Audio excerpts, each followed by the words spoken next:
Coucou tout le monde, j'espère que vous allez bien. Donc je vous retrouve dans un nouveau point lecture et il est temps puisque ça fait je crois 3 semaines que vous n'en avez pas eu d'autres. J'espère qu'il n'y aura pas trop de bruit, mais vu qu'il fait bon et qu'il fait beau, j'ai la fenêtre ouverte.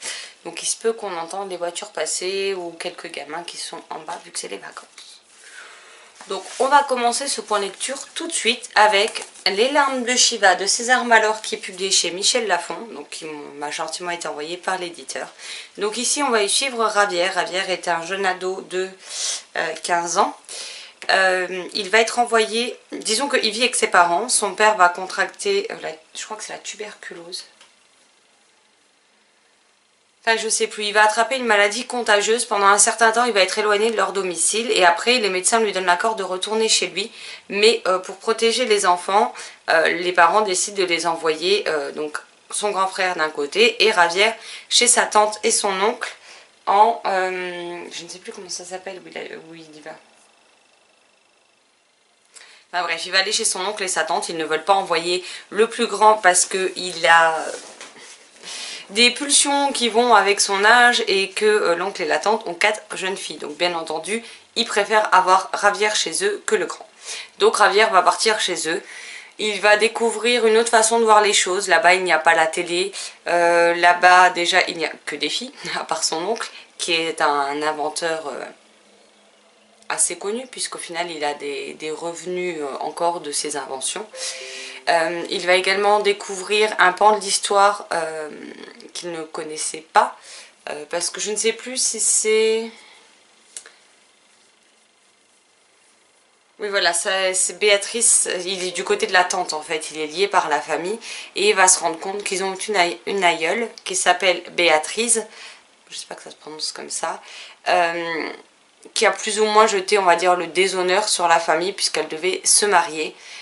Finalement elle n'a pas épousé cette personne et elle s'est sauvée avec les larmes de Shiva, donc un collier qui vaut très cher qui lui avait été offert par son promis. Donc c'est un peu jeté le déshonneur sur la famille et aujourd'hui il y a toujours une guerre rivale entre ces deux familles. Ça m'a un petit peu fait penser à la Roméo et Juliette sur ce coup là. Donc voilà ce qu'il en est pour l'histoire, donc il va essayer d'en découvrir plus sur ce mystère, de faire la connaissance des gens chez qui il est, parce qu'au final il les voit pas souvent, donc il a très peu de souvenirs et il ne les connaît pas vraiment on va dire. Et donc c'est un monde déjà lui sans la télé, sans rien, on est donc on doit être dans les années 1960 de mémoire parce que maintenant ça fait un petit moment que je l'ai lu. Donc forcément le contexte politique est celui de l'époque en Espagne, donc quelque chose que moi je ne connais pas parce que si beaucoup ont étudié l'Espagne au collège ou au lycée, nous on n'a pas du tout étudié l'Espagne et ce qui s'y est passé. Ce qui fait qu'on a des petits détails de rappel historique sur les faits qui se sont passés à cette époque en Espagne. Mais malheureusement pour quelqu'un qui n'a pas étudié ce pan d'histoire espagnole, eh ben c'est pas suffisant pour qu'on imagine et qu'on visualise le contexte social et politique de l'époque. Ce qui fait que ça m'a un peu perturbée. Je l'avais lu en lecture commune avec Nat des Passions d'Aélie et Marilyn du blog Sumary Books.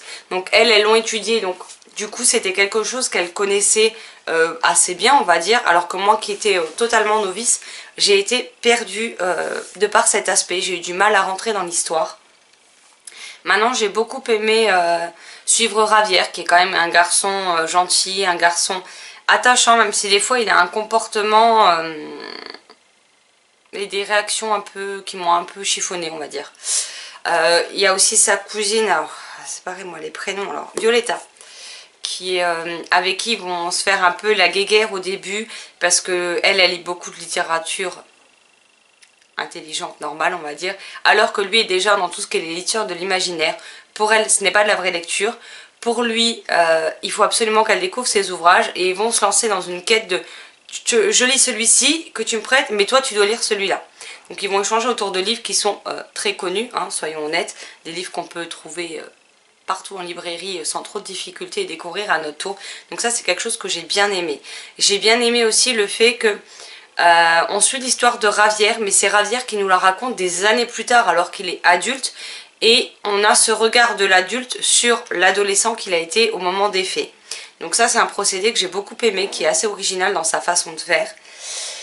Maintenant, j'ai pas été plus embarquée que ça. Je m'attendais vraiment, vu qu'on nous parle d'une malédiction de Scollier, donc des larmes de Shiva, je m'attendais vraiment à un côté fantastique assez prenant, quelque chose qui prenne le dessus. Et en fait, non, pas du tout. En fait, on suit vraiment le quotidien, au jour le jour de cette famille, de Razière qui est avec eux, de leur découverte les uns des autres, de leur enquête sur ce mystère qui concerne Béatrice. Et ça se lit vite, ça se lit bien, hein, c'est écrit assez gros. Maintenant, les chapitres sont très longs par contre. C'est quelque chose qui pour moi plombe la dynamique du récit. J'aime quand les chapitres sont relativement courts, 10 à 20 pages quoi. Quand ça commence à dépasser les 20 pages, je trouve ça longué, malheureusement pour moi. Il y a des bonnes choses dans ce livre, je ne dis pas le contraire. Malheureusement, j'ai pas été totalement embarquée et j'ai eu du mal à rentrer dans l'histoire de par ce contexte que je ne connaissais absolument pas et du fait qu'il n'y s'y passe pas beaucoup d'actions ou de rebondissements au travers de ces, je sais plus, 254 pages. Et c'est vrai que c'est un livre assez lent. Et après, si vous aimez ça, que vous aimez l'Espagne, que vous aimez les vieilles histoires, les vieux secrets de famille, je pense que ça devrait vous plaire largement. Moi, malheureusement, je suis passée un petit peu à côté, donc mon avis, et du coup, il en est légèrement mitigé. Et vous m'envoyez désolée parce que j'avais vraiment envie d'adorer ce livre, mais malheureusement, ce n'est pas le cas. Mais il reste sympa. Après, ça dépend de ce que vous allez rechercher dans une lecture ou non. Ensuite, je vais vous parler de Dr Hope de Sylviane Jaoui, j'espère que ça se prononce comme ça, chez Albin Michel Jeunesse. Donc c'est un livre qui a 12,50 € et il y a 50 centimes reversés à l'association Le Rire Médecin, donc qui est une association qui vient visiter les patients, les jeunes enfants à l'hôpital pour leur apporter un peu de douceur et un peu de rire dans leur vie et leur séjour à l'hôpital qui est loin d'être joyeux tous les jours. Donc ici on va y suivre Mousse et Lily, je ne sais plus le nom. Donc on va suivre Mousse et Lily. Alors au début on est dans le présent, dans le premier chapitre, et ensuite on repart sur comment elles se sont rencontrées, comment les choses ont évolué, etc. Donc Mousse et Lily sont deux jeunes gens qui sont dans le service d'hématologie du Dr Hope, qu'ils appellent le médecin musicien le plus génial et cool de la planète. J'avoue que c'était pas un médecin au rituel très orthodoxe. Tous les matins il fait venir les patients avant même le petit déjeuner pour entamer une chanson avec eux en les accompagnant à la guitare. C'est quelqu'un qui a vraiment le bien-être et les rêves de ses patients à cœur et qui fera tout pour les réaliser. Je disais donc avant le passage du train que le Dr Hope fera tout pour aider ses patients à se sentir mieux et à réaliser leurs rêves tant qu'il le peut, quitte à y mettre de sa poche. Ça c'est quelque chose qu'il n'hésite pas et on va vite le voir dans le livre. Après le livre est plutôt court et c'est écrit assez gros. On a les dialogues qui sont retranscrits. On a des petits badges comme ça que les docteurs ont sur leur blouse. Je suis désolée, ça me gratte le nez. On a d'autres moyens, je vais vous montrer. On a des échanges donc de mails. À chaque fois, ça a une différente façon d'être rédigé, donc on n'a pas de problème à voir la différence. On a aussi les paroles des chansons qui sont comme ça en italique. Et donc on va suivre ce Dr Hope dans son service avec tous les différents jeunes patients qu'il a, leurs espoirs, leurs envies, leurs colères, leur désespoir face à certains événements, le fait qu'à tout âge, ben voilà, il y a des enfants de tout âge qui sont malades, même parfois très gravement malades, que leur quotidien est assez morne, est assez triste, que par moments ils en ont ras-le-bol des traitements, ras-le-bol de leur séjour à l'hôpital, mais que malheureusement, ben, si on veut les soigner et les guérir, il n'y a pas d'autre solution, il faut absolument qu'ils soient là pour leur traitement. Donc c'est quelque chose qui aurait pu être très lourd, très pesant à digérer, et pourtant, il y a ce Dr Hope, il y a Miaou, que je vous laisserai découvrir, qui fait son apparition dedans, Dr Pompon. On a l'infirmière qui est assez sévère, elle paraît assez acariâtre, etc. Et j'ai aimé qu'il y ait un combo de personnages aussi divers et variés, que chacun y va de sa petite note d'espoir, de cette petite lueur de bonheur qui arrive, et j'ai passé un excellent moment avec ce livre. En plus, je vous dis pas, je l'ai lu le jour où j'attendais en salle d'attente, le jour où je me suis fait opérer, hein. Bah oui, la fille elle va à l'hôpital, elle trouve rien de mieux à prendre que Dr Hope avec dans la salle d'attente, quoi, normal. Je me suis dit qu'au moins la lecture serait adéquate à l'endroit où je me trouvais. Donc je l'ai lu. Bon ben, il a été bouffé bien avant qu'on vienne me chercher, donc voilà. Mais j'ai passé un très très bon moment de lecture avec ce livre. C'est frais, c'est divertissant, c'est doux, c'est dur aussi par moments. On a vraiment toutes des contradictions de sentiments qui se profilent à l'horizon. Je suis pas sûre que ma phrase soit très français, mais enfin bref, vous avez compris où je voulais en venir. Et j'ai vraiment aimé, je me suis vraiment attachée au personnage. J'ai vraiment aimé le caractère et la façon de faire des adultes. Ils ont chacun une façon très radicale de travailler. Et pourtant, le fait qu'ils travaillent tous ensemble, bah, ça match plutôt pas mal et c'était vraiment appréciable. Donc voilà, si vous voulez faire une bonne action et lire un petit livre sympa, 12,50 €, 50 centimes de reversé. Et franchement, l'histoire est toute belle, toute mignonne, et il va quand même leur arriver des choses bien sympas pour contrebalancer celles qui le seront beaucoup moins. Ensuite, je vais vous parler de Echo, le tome 1, La pierre de l'océan de Benoît Grelot aux éditions Fleurus. Donc, j'avais vu ce livre en librairie. J'en avais pas entendu parler, clairement. Mais en plus, le résumé me disait bien. Et puis, la couverture est canon. Dedans, au milieu, on a des illustrations couleurs qui sont très, très, très jolies. Je vous en montre encore une dernière, mais je ne vous les montre pas toutes. Voilà, on a vraiment des illustrations très jolies, très colorées. Donc ici on va y suivre Echo qui a une 12aine d'années. Il vit avec ses parents et sa sœur. Mais voilà, son père a des hautes responsabilités et ils vont avoir un coffret de 3 pierres. Une pierre d'océan, une pierre de lune et la dernière je ne sais plus. Donc oui, il y a 3 pierres, la pierre d'océan, la pierre de lune et la pierre de soleil. Donc voilà, Echo avec sa sœur ont malheureusement touché le coffret contenant ces pierres qui leur assurent une protection contre la nature et le fait d'être en vie, parce que ce sont des êtres qui ressemblent à des humains mais qui sont composés entièrement de végétaux. Sans l'aide protectrice de ces 3 pierres, ils ne peuvent pas survivre en fait, tout simplement. Et Echo et sa sœur, en touchant le coffret et en touchant les pierres, ont désactivé les pouvoirs de celle-ci et par conséquent, il aura une semaine pour partir en quête et revenir avec les 3 pierres, sous peine de quoi, et ben, son peuple est voué à disparaître. Donc c'est loin d'être très gai comme mission, hein, on va dire. Mais il va devoir assumer ses erreurs, et seul celui qui a commis l'erreur peut aller les chercher et les ramener pour sauver le peuple. Chose que Echo va malheureusement, du haut de ses 12 ans, être obligé de faire. Le résumé promettait d'être sympa avec des êtres totalement inventés, donc c'est clairement un livre de fantasy jeunesse. Echo a donc 9 jours pour mener à bien cette mission, et ce qui m'a le plus chiffonné, c'est qu'en fait, il met donc 3 jours à partir en quête de la pierre d'océan, et je trouve qu'il qu'il découvre des lieux différents, et pourtant il se passe pas vraiment grand chose en fait pendant ces 3 jours. J'ai trouvé que c'était un peu lent comme récit, malgré le fait qu'il ne fasse que 201 pages.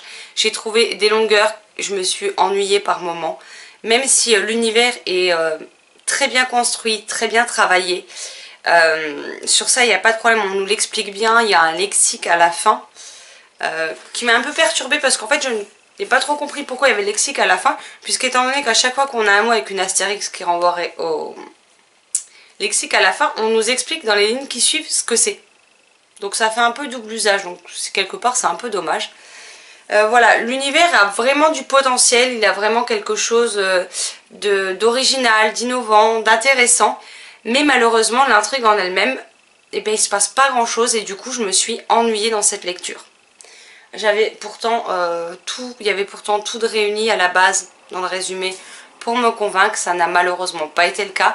Maintenant la plume reste fluide, elle reste agréable à lire, mais il m'a vraiment manqué un manque d'action, un manque de choses qui se passent dans ce tome pour que vraiment j'apprécie ma lecture. Donc encore une fois, sur Livre Addict, je lui ai mis 14 sur 20, après j'aime plus trop mettre des notes, donc je vais arrêter d'en mettre. Mais enfin, sauf sur Livre Addict parce qu'on n'a pas trop le choix.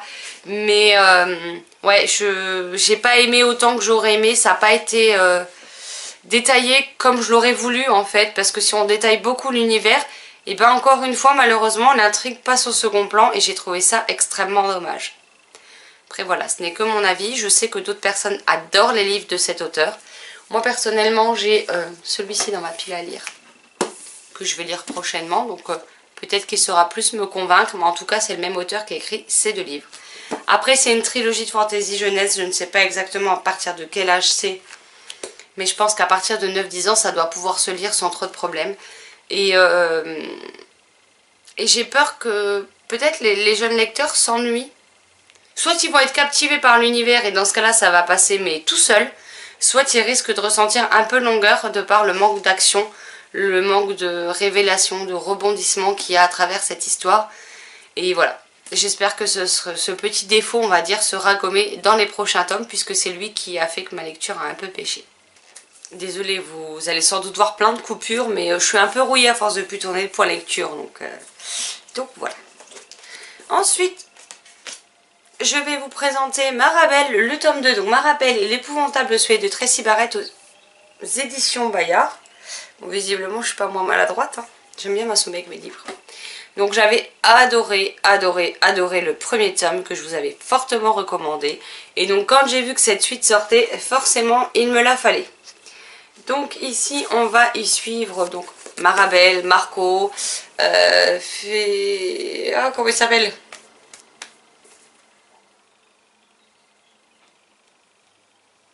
Le licorne, Floriano, c'est ça son nom. Et les personnages qu'on avait découverts donc dans le tome 1, on a aussi la meilleure amie de Marabelle, qui est aussi sa servante à la base. Ellie, voilà, qui est claustrophobe notamment. Et on va aussi redécouvrir la princesse Guinevere qui avait été changée en cochon dans le premier tome. Dans ce tome-ci, elle se retransforme en petite fille et va faire un épouvantable souhait, celui de relâcher la magie complètement dans le monde de Magicos. Bien entendu, tout le monde va se mettre à souhaiter tout et n'importe quoi et on va frôler clairement la catastrophe mondiale. En tout cas du monde magique. Donc on va de nouveau suivre nos héros en quête. Cette fois ils seront en quête. Donc il y aura Marco, Guinevere, Floriano, Ellie et un autre personnage dont je tairai le nom que je vous laisserai découvrir. Ils vont partir dans la quête pour essayer de retrouver une sorcière. La seule capable d'être à même à résoudre ce problème. À réenfermer la magie comme elle l'était auparavant et à arrêter ce désastre complet. Bien entendu, les choses ne vont pas être aussi simples. J'ai aussi beaucoup aimé parce qu'on rencontre Hansel et Gretel, les personnages, mais aussi la méchante sorcière qui a voulu les manger. L'auteur réinvente cette histoire d'Hansel et Gretel à travers ce tome 2 de Marabelle. C'était franchement trop bien. J'ai adoré retrouver les personnages. J'ai encore une fois adoré cette nouvelle intrigue. Je trouve que l'autrice mène très bien sa barque. Le fait qu'elle revisite Hansel et Gretel au travers de ce conte, moi j'ai juste trouvé ça excellent. On a aussi des petits clins d'œil à Boucle d'Or et les Trois Ours notamment. Et j'ai passé un excellent moment. C'était par moments drôle, c'était plein de magie, plein d'émerveillement, plein de dangers, mais aussi par moments plein de bonnes choses, de douceur, de réconfort. Cette série, pour moi, une série doudou, une série cocooning, quelque chose qui vous donne la pêche, quelque chose qui vous fait du bien au moral. Et franchement, j'adore cette série. Donc il n'y a pas d'âge dessus maintenant, il me semble qu'ils disent à partir de 10 ans. À partir de 8-9 ans, je pense qu'il peut largement être lu. Le tome 2 en plus, plus court que le premier, c'est quand même écrit assez gros, assez aéré. C'est du Bayard. Et voilà, si vous connaissez toujours pas cette saga, je ne sais pas quoi vous dire de plus. Parce qu'elle mêle vraiment l'aventure, le combat, la magie, les difficultés, les épreuves qui sont pas toujours celles qu'on attend. Mais aussi la complicité, par moments la simplicité. On a Floriano, le licorne, qui envoie des pics verbales mais à mourir de rire. On a de vrais méchants. On a des personnes plus en demi-teinte qui sont pas parfaits mais qui font de leur mieux. Enfin, c'est vraiment un combo explosif qui marche très bien sur moi. et je ne peux que vous le recommander. De plus, il y a une chronique écrite qui sera publiée sur le blog dans la semaine. Donc si jamais vous voulez un petit peu plus de détails, n'hésitez pas à aller voir mon avis écrit, qui sera peut-être moins fouillis, mais en même temps je l'avais écrit après ma lecture. Là ça fait quand même 2 semaines et demie, 3 semaines que ces livres ont été lus, donc je commence à risquer de me mélanger les histoires, à oublier le nom des personnages, mais bon ça j'ai pas besoin d'attendre 3 semaines pour que ça arrive, hein. 2 jours c'est suffisant chez moi. Mais voilà, c'est vraiment une série, en plus le livre coûte 13,90 €. Je veux dire, ils sont loin d'être excessifs et on passe un adorable moment de lecture. C'est de la très bonne fantaisie jeunesse et voilà, je pense qu'elle saura ravir un large public. Donc à partir de 8-9 ans, et puis après, bon bah il n'y a plus de limite d'âge, hein. Si vous aimez ça, foncez et n'hésitez surtout pas à me dire ce que vous en avez pensé. C'est comme ça que je conclurai donc ce point lecture. Donc voilà, mes avis sur ces titres sont faits. J'en ai déjà 3 pour le prochain, j'en ai 4 pardon. Et j'ai 2 livres en cours, donc il y aura de quoi faire pour le prochain point lecture d'ailleurs.